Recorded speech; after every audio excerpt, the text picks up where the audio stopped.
This is Michigan. This is Michigan's House of Representatives, and this is the video that explains why the way we elect members to this house should change. In the House of Representatives, there are 110 members. These members are elected by people living inside districts.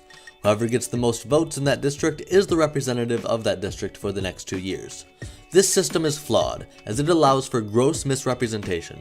Currently, Republicans have a clear majority in the House, with 63 seats. However, according to a Gallup poll from 2014, there are more Democrats than Republicans in Michigan. Democrats have won statewide elections in Michigan, such as President and United States Senate, but Republicans still have control over the state legislature. The opposite has also been true. There have been times when there were more Republicans in Michigan, but Democrats had control of the legislature. This can happen because of our good friend gerrymandering. When districts are redone every 10 years, the party in control designs the districts so that the other party has as few seats as possible, essentially allowing for minority rule. Back to the graph. All the yellow is all the people in Michigan who don't like either party. They would prefer a third-party candidate or an independent.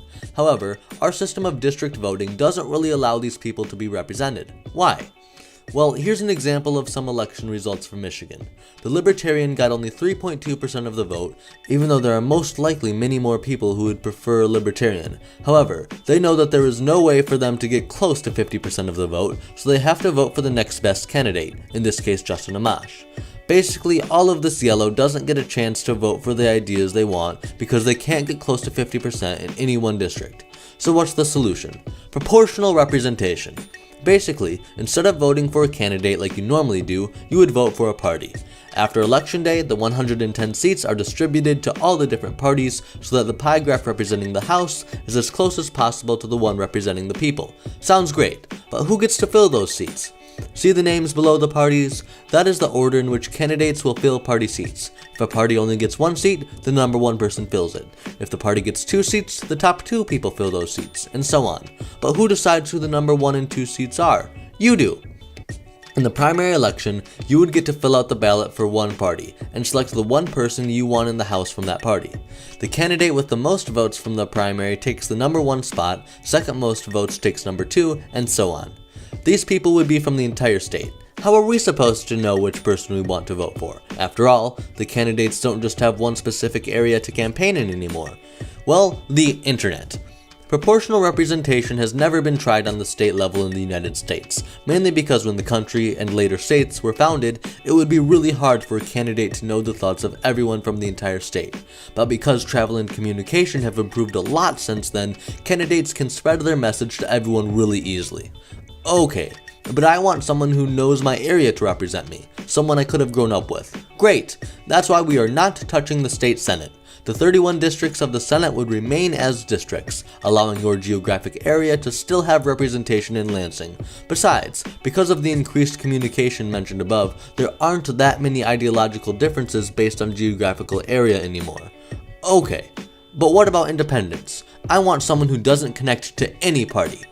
Well, it is a little harder for independents to get elected under proportional representation, but seeing as how there are no independents in Lansing now, that isn't saying much. However, an independent can still run, and if they get enough votes in the general election to fit into the House pie chart, they can be in the House. Alright, but who do I talk to about my ideas and concerns for the state government?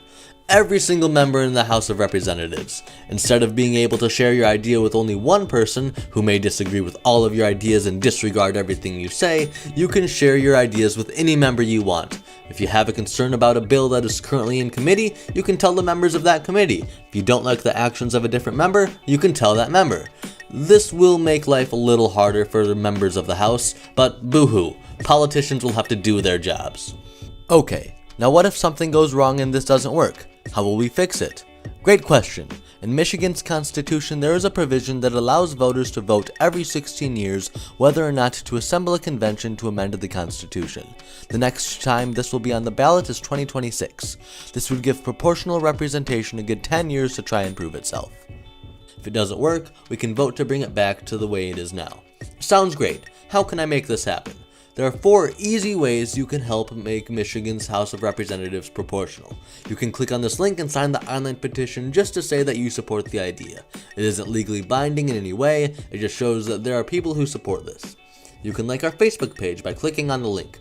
This will keep you updated on anything related to the movement. You can tell your state representative and senator.